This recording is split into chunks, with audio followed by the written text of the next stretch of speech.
সাথে সাথে একটি মোটা চেহাইট, আমরা যে আগে ওই চেহাইট দিয়ে মাথায় আঘাত করে তাকে অন দ্য স্পট তাকে হত্যা করেছে। আসামি জসিম একজন মানসিক রোগী ছিল।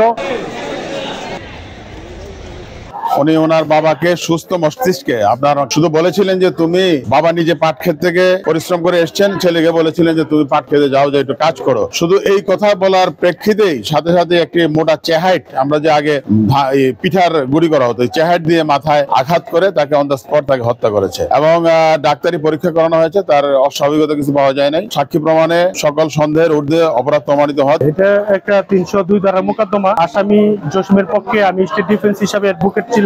এই মামলায় ঘটনার তারিখ হলো 14/8/2023 তারিখ বেলা 12:15 সময়। এই মামলার বাদী ছিল এই আসামির মাথা এবং এই আসামি জসিম একজন মানসিক রোগী ছিল। বাদীন তার এজারও বলছে এবং অন্যান্য সাক্ষীরাও বলে গেছে যে এজারে যে সে মানসিক রোগী ছিল এবং তার কোনো স্ত্রী সন্তান কেউ ছিল না। এই মামলার যে সাক্ষী বা এই আসামির মাথা এবং অন্যান্য সাক্ষীরাও এই আসামির আপন ভাই, ভাবি এবং অন্যান্য জন।